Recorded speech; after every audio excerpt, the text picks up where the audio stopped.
different, but it gets the job done. Hey, every so often we like to switch it up. See our faces. Well, we don't like to. We have to. Well, adaptation. Yeah, right? Is the key. Cavaliers will play tonight. It's a 2-2 against the Celtics. They beat them on Saturday night. They're hoping to do the same tonight. 7 o'clock is the tip-off from the Romo Fijo tonight. You can listen here on MMS, of course, and also on the iHeartRadio app, if you're so inclined. Still waiting for not still waiting, but tomorrow we'll have the full picture of how Terry the Goat did, because she did pick the Monday night football game, but she didn't have a good weekend. She started off right. Started off out the gate. Dolphins, that's, I'll let the rest slide because she picked that great upset. She picked that upset on Thursday night, but she's probably going to go... She's probably going to go 4-7. Mm-hmm. Only ones she got were the Bills over the Jets, Washington over Tampa Bay, which does that qualify as a... That's a great upset, yeah. Lions-Steelers was a tie. Yeah. So that screwed her. Mm-hmm. And she picked the Eagles over the Broncos. So Rams 69ers play tonight in San Francisco or in Los Angeles? I don't even know. That's Monday Night Football, and so we'll know tomorrow what the full picture there is. Rams at San Francisco. So there you go. Do you happen to have the Get Down from Friday? Yeah. Because I think Mary should hear that one. Come on. It was a good one. Mary, are you trying to intimate to me through a series of eye blinking that you're doing to me right now that you do not want me to play? It wasn't Morse code. The Friday Get Down? Let me see if I can find it here, and then... Because I just put a lot into that one, and I really feel like... Boy, he popped an O-ring on Friday. See if I can find it. I had a lot of people messaging me like, that was your best one ever, just for the performance of it. Not like the funniest one, but just like the most oomph that it's had in it. Because I went all out. Weekend is officially underway. It's brought to you by Cleveland Whiskey. And it is in honor of the late, great Murray Saul here at WMMS. Take it away, William. It's Friday! You got to get down on Friday. Get yourself some Cleveland whiskey. And then maybe get yourself a little lottery ticket. Maybe you'll win $1 million. And you can treat yourself to a toothbrush. Is that not That's not this Friday's one. Because this Friday's one's the one where I went that did the real long... It's Friday, and I held it for a long time. Let me see if I can find it. Okay. I think I get it. No, I don't think you do. I don't think you do. You get the gist of it, I right? texted him and I was like, yo, I got 3 hours of sleep. I've been in the car since 7 a.m. Please do not call me to do this Friday Get Down. I have got to take a nap before my show. No, I don't have Fridays. Oh, no. No, sorry. Is it on the podcast by chance? What a bummer. That's probably on the podcast, Okay. yeah.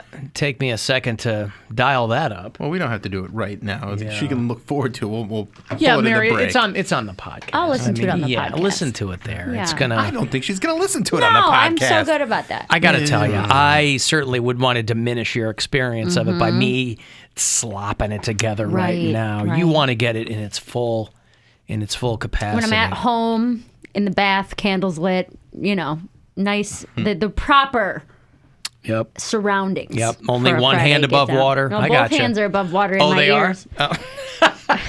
Your ears. Ah, boy.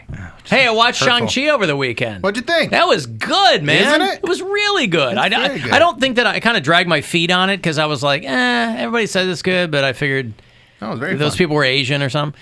So I was like, it was really good. I liked it a lot. Didn't complain that it was too long. I think it might be the first thing I've seen Awkwafina in that I like. I think I'm real hot and cold on her. But no, I liked it a lot. It was good. Ronnie Cheng was in it, the dude from The Daily Show. Yeah. He was talking about in Singapore, they're going to stop, because they've got universal health care in Singapore. We do not, of course. Singapore does. They're going to stop treating people who neglect their vaccinations. They're going to stop giving them free health care. They're going to make them pay for the care that they get I kind of if love they that. have. We're talking to Ronnie Cheng about it on The Daily Show. Singapore is saying that if you don't take the COVID vaccine, you have to pay for your COVID treatment, which is a huge deal in Singapore because Singapore essentially has universal healthcare. So for them to come out and say, you're going to pay for your own stuff, if you don't take the COVID vaccine, we're going to treat you like an American. Yeah. That's huge. That's a punishment in Singapore? In Singapore, being treated like an American in the healthcare system is the biggest punishment you could give someone. You have to worry about your co-pays. You have to look at your disbursements. You have to call Blue Cross, Blue Shield. You have to find someone in network. Yeah. You got to find somebody. So basically, the experience that we have over here, that's how they punish people in other countries. Because this is the only place in the world where people fight to not have health care. Heal like an American. Yeah, there you go. And now the deer all have COVID. So, boy, who knows? You know, the deer, white-tailed deer, are the new incubator for COVID. So, I know people have asked me, Alan, I live in an area with a lot of deer. I do too. I see them in my neighborhood all the time. Does this mean that I have to stop letting them sneeze in my face? Listen, I can't tell you what to do, right? Freedom, after all. But they are concerned about this new development. But does this mean that people who hunt, can you get it from the deer blood? It means you can finally shoot the virus like you've been trying to do the whole time. There you go. I meant, would they be more susceptible to it? I don't know about that. I mean, listen, a lot of people eat deer meat. So that's, again, I don't know. But I know that this is a thing now, that a lot of deer appear to be infected. And what they're worried about is that it would just mutate in a deer and then somehow get passed to people in some new form. And they don't know. Nobody knows anything. But people who study deer found a surprisingly high number of white-tailed deer, I'm trying to keep that going, had the infection. They say the deer don't get sick. But basically what happens is, however long it's in their body, it turns into something else, potentially. Hey, test the deer. Are you putting a cotton swab in their nose? Well, they were testing wild deer, I guess, because I think a lot of people who work in and around animals were trying to figure out how likely human to animal and vice versa, how likely that transmission was. I think anytime there's something like this, because they were at some point on the pandemic, they found the dogs could get it. And then, in a lot of cases, animal to human transmission is not a thing. But then they find out that maybe it could be. And so I think it's just the natural course of study for something of this scope. Hardest part's going to be getting all those deer to wear masks. I don't think that's very likely. Right, because they're just not, they don't believe in them. They don't believe in the science of it. I don't know what deer believe in. I saw a deer at that Brass Against show, and that deer was way into what was going on. But that was my only. But I see deer in my neighborhood all the time, and only one of them I've seen wearing a mask. And I think that's probably, you're an early adopter. If you're a deer and the information has just come out, so they think what happened is that the deer were exposed to COVID by the urine of hunters, Probably. or hikers. They're out there and just doing what they do. And so they got to figure out, I guess, what's next. There's no indication so far. This is a team at Ohio State University, which this article does not refer to as the Ohio State University. Oh. Perhaps they didn't get the memo. But obviously the question is, can it spill back from deer to humans? So I don't know. But you're right. If we're trying to get these deer to mask, to socially distance, that's not going to happen. Not going to happen at all. Well, it's good that they're not getting sick, though, because that probably would mean, I don't know, I feel like that'd just be bad for nature. Sick deer? Sick deer, There's yeah. always sick deer. I mean, we used to have a deer. When we first moved to Bay Village, we rented a house for a couple of years. And we had this huge backyard. And there were always deer back there doing whatever. And I saw a deer one day. I'm looking out my kitchen window, and this deer is just moseying around. And its face looked like it had pushed its way through a barbed wire fence. I'm like, how is this animal alive, let alone, if I had known what to do. Yeah, if I'd known what to do, I would have loved to have helped it in some way. But I was like, Jesus. They also live in thickets. They also get into some stupid situations where they'll jump over a fence, and it might have gotten stuck behind a fence that had barbed wire or something. Yeah, I'm just saying. I mean, there's all kinds of ways that any kind of pathogen, even if it's just animal to animal, could pass with these. I don't know. What do you mean they live in thickets? They have thorny homes. Thorny homes? They're at the Agora next week. Yeah, they are. Thorny homes and gardens? Yeah. They live in a dense I'm sure they could get cut just being in their natural habitat by sticks and stuff. Branches flopping against their face. Yeah. Thorny homes. Okay. Thorny homes. Mm-hmm. I just want to see one. Well, that's just thicket looks like it's like a it's like a group of trees, right? It's like a group of trees, but it's overgrown, almost like an arch, and they can move it to make it so they can live inside of it. It's like a lean-to.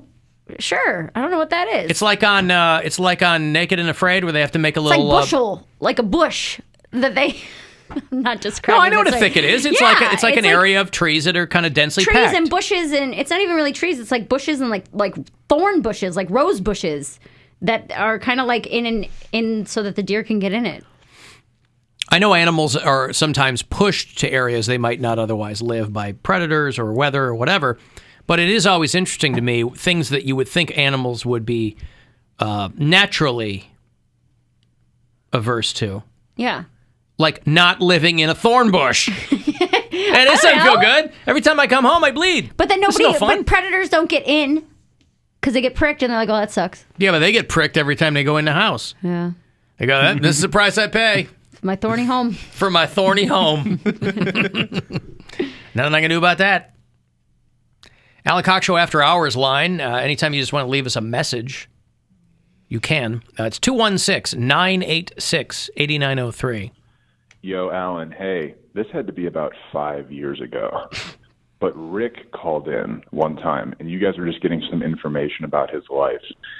And he told everybody that he was going to school to be a veterinarian. And I about fell out of my chair. Like, my head exploded. I was like, that's unbelievable news.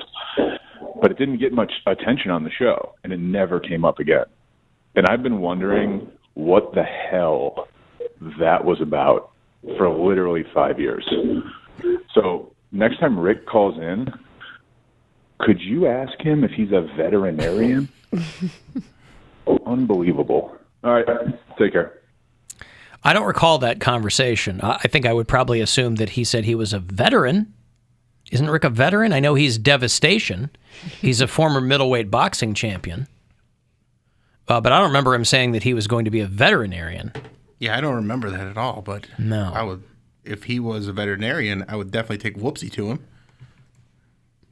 He'd be my veterinarian for sure. Rick would be? Yeah, absolutely. And you wouldn't be concerned at all? What's there to be concerned about? I don't know. Nothing that Rick has ever said to us would lend me to believe that he had any affinity for the animal community.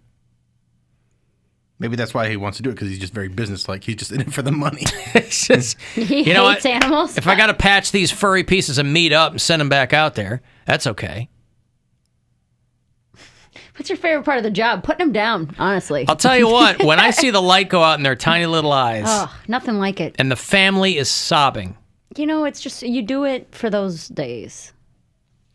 Those moments. Alan, at least we know your urine didn't infect the deer since you're so against peeing outside.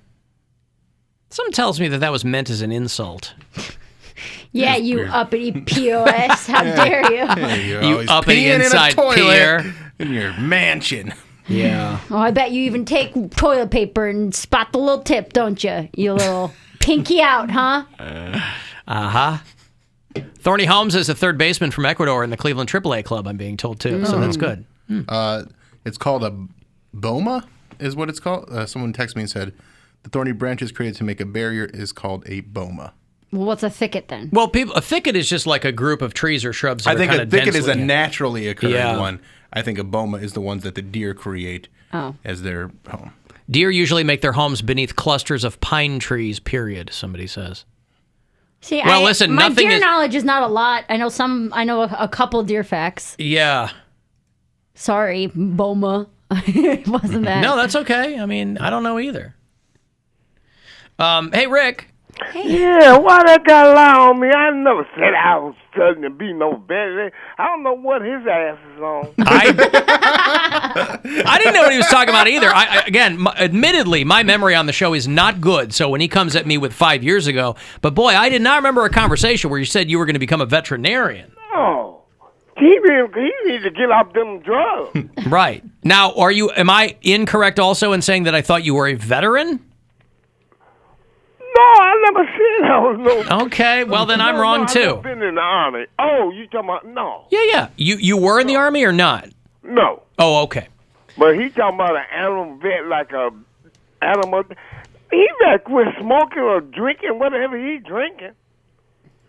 I don't know. Is there any chance that he thought you said you were a veteran Aryan, like you've been in a white power group for a long, long time? I don't know what.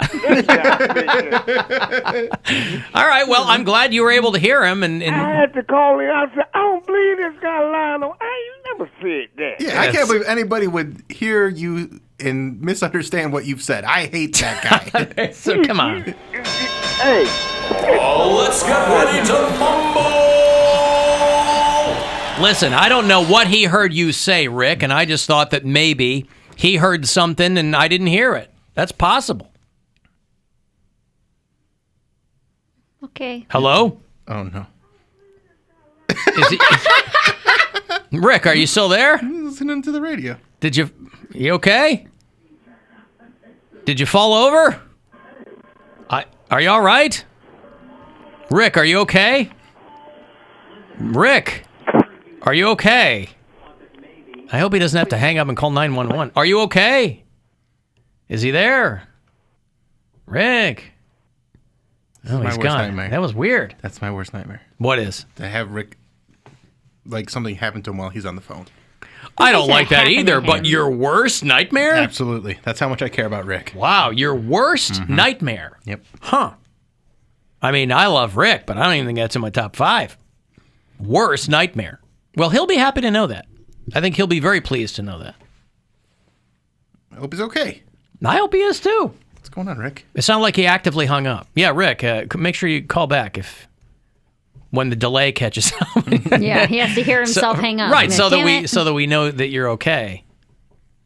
Because we were having a conversation and then nothing.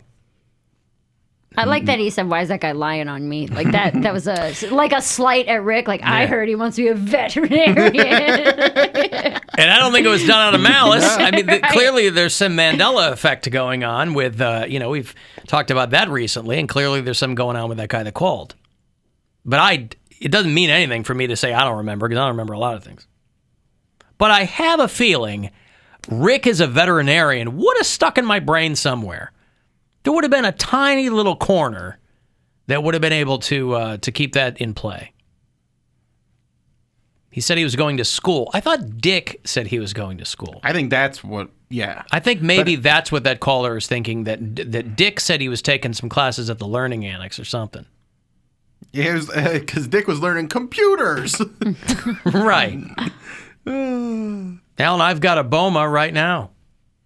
Ew. What's that tumor called that sounds like a BOMA? A blastoma? Blastoma, maybe that's what I'm thinking of. Is that a tumor? I believe it is a tumor, yes. I think that's too fun of a word for a tumor. Well, a blastoma over here. A blastoma, yes. Yeah. Yeah, we went to the Dave Chappelle thing last night, and we had a blastoma. Ew. Such a good time. Boner. What, Grandma? Boner. What? Boner. Oh, I miss you, Grandma. I'm going to take a break. I will have those Tears for Fears tickets for you. They have announced a tour next year with Garbage, and thank God. They're coming to Cleveland and going to play Blossom in May. These are not on sale until Friday, so you'll get them from me early all week. So if you want to go to that show, I'll have a pair after the break, and then 5:30, next chance for you to grab $1,000 and go fund yourself. This is the Alan Cox Show.